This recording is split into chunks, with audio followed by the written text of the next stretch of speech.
여러분 반갑습니다. 오늘 14번째 이제 강의인데요. 강의 주제가 조금 제목이 깁니다. 설교자는 외모가 아니고 내면으로 승부해야 된다, 이런 주제입니다.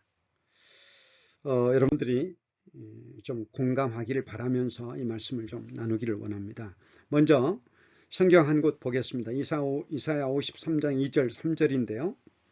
그는 주 앞에서 자라나기를 연한 순 같고 마른 땅에서 나온 줄기 뿌리 같아서 고운 모양도 없고 풍채도 없은즉 우리가 보기에 흠모할 만한 아름다운 것이 없도다. 그는 멸시를 받아 사람들에게 버림받았으며 간고를 많이 겪었으며 질고를 아는 자라. 마치 사람들이 그에게서 얼굴을 가리는 것 같이 멸시를 당하였고 우리도 그를 귀히 여기지 아니하였도다. 아멘. 여러분, 우리가 감상하는 이 성화 중에서 가장 많은 것은 예수님의 흉상일 것입니다. 우리가 보는 예수님의 얼굴은 비교적 남성적이고 거룩한 이미지가 물씬 풍기고 키도 크고 잘생긴 외모입니다. 그런데 구약의 복음서라고 할 수 있는 이사야서가 제공하는 예수님의 모습을 추론하면 예수님은 그리 남성적이지도 또 잘생기지도 않은 외모임을 알 수 있습니다. 마른 땅에서 나온 뿌리는 가뭄으로 인해서 몹시 뒤틀린 그런 모습입니다. 그래서 고운 모양도 없고 풍채도 없고 흠모할 만한 아름다운 것도 없는 그런 모습이 예수님의 모습이라고 이사야 선지자는 우리들에게 가르쳐 줍니다.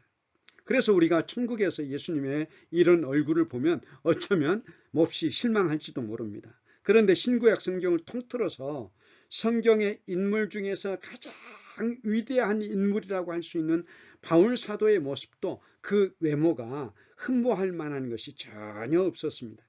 지난 성탄절 특집으로 KBS에서 바울로부터라고 하는 다큐를 방영했습니다. 지금까지 있었던 바울 관련 다큐 중에 가장 성경의 고증을 근거한 다큐라는 평가를 받았습니다. 그런데 주인공 바울의 모습은 어떻습니까? 키도 아주 작고 등도 구부정하고 이마는 훌쩍 벗겨지고 코는 매부리 코에 그야말로 삶에 찌든 중년 남성의 모습이었습니다. 저는 그 다큐를 보는 내내 아쉬운 생각이 들었습니다. 아니, 작가나 PD가 기왕이면 기독교 최고의 인물을 좀 멋있는 모습으로 연출시키면 얼마나 좋을까. 마치 우리가 보았던 영화 10개에서 감독이 모세의 역할로 멋진 찰턴 헤스턴을 출연시킨 것처럼 말입니다. 그런데 그 후로 저의 뇌리에 오래 남아있는 모습은 그렇게 볼품없는 외모의 소유자인 바울에게서 세계 역사를 뒤흔들어 놓는 복음이 증거되었다는 사실입니다. 이 일을 누가 연출했습니까? 바로 하나님께서 하신 일입니다. 사무엘상 16장 7절입니다. 여호와께서 사무엘에게 이르시되 그의 용모와 키를 보지 말라. 내가 이미 그를 버렸노라. 내가 보는 것은 사람과 같지 아니하니 사람은 외모를 보거니와 나 여호와는 중심을 보느니라.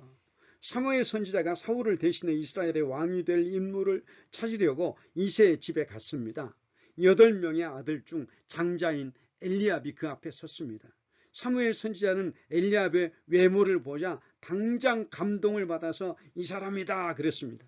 그런데 순간 하나님께서 사무엘아, 아니다.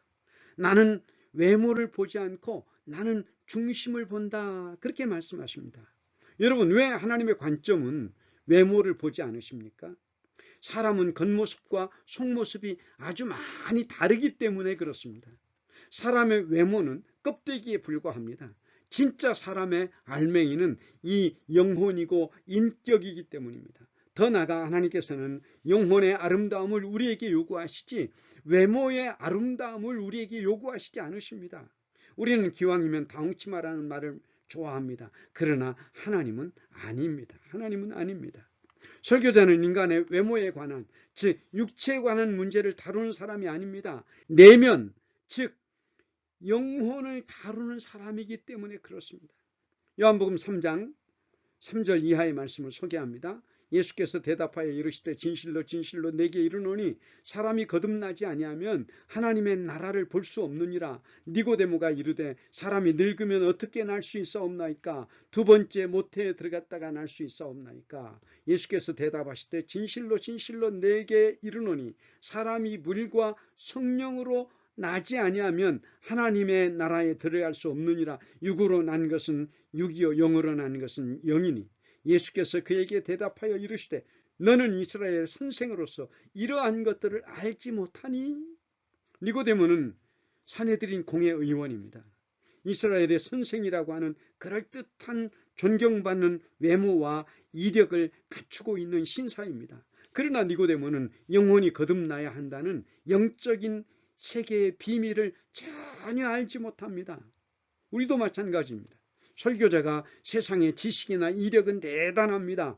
또 외모도 잘생기고 말도 잘합니다. 그런데 영적인 세계, 하나님의 나라나 거룩하신 삼위 하나님에 대한 체험으로 아는 거룩한 지식이 별로 없습니다. 거룩하신 성령님에 대한 체험이 거의 없습니다. 이런 사람은 천하보다 귀한 영혼을 살릴 능력이 없는 사람입니다. 디모데후서 2장 20절로 22절 말씀 소개합니다. 큰 집에는 금그릇과 은그릇뿐 아니라 나무그릇과 질그릇도 있어 귀하게 쓰는 것도 있고 천하게 쓰는 것도 있나니 그러므로 누구든지 이런 것에서 자기를 깨끗하게 하면 귀히 쓰는 그릇이 되어 거룩하고 주인의 쓰심에 합당하며 모든 선한 일에 준비함이 되리라. 또한 너는 청년의 정욕을 피하고 주를 깨끗한 마음으로 부르는 사들과 함께 의와 믿음과 사랑과 화평을 따르라. 아멘. 제가 지금까지 경험한 바로는 설교자의 가장 큰 약점이 무엇인가 하면 명예욕입니다. 그 다음에 교만과 정욕과 탐심과 다툼입니다. 이런 것에서 우리 자신을 깨끗하게 할 때 하나님께서 우리를 사용하십니다. 예수님께서 구세주로서 하시는 사역은 두 가지입니다. 첫째는 백성을 죄로부터 구원하는 일이시고 두 번째는 죄 때문에 멀어졌던 하나님과 우리를 영원히 돌아오게 하는 것입니다. 하나님은 거룩하신 분이십니다. 그래서 하나님과의 교제 속에서 절대 하나님은 우리의 죄를 용납하지 않으십니다.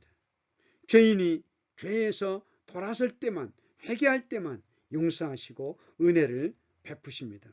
하나님의 은혜가 끝이 없고 하나님의 자비하심이 무한하다고 할지라도 정결하신 분이 정결치 못한 존재와 손을 잡는 것은 절대 불가능합니다. 그러므로 설교자가 하나님께 쓰임받기 위해서는 그리스도의 피로 정결케 된 속사람의 변화, 이 영혼의 변화가 먼저 있어야 됩니다. 그리고 그리스도의 성품으로 날마다 새로워져야 됩니다. 박사학위나 어떤 이력보다 중요한 것은 설교자 내면 세계의 질서와 영적 성장입니다. 나의 내면이 주님을 닮을 때 주님께서 우리를 사용하십니다. 여러분, 우리 모두 깨끗하고 거룩한 그릇으로 쓰임받기를 날마다 회개하며 기도하시기를 부탁드립니다. 감사합니다. 샬롬.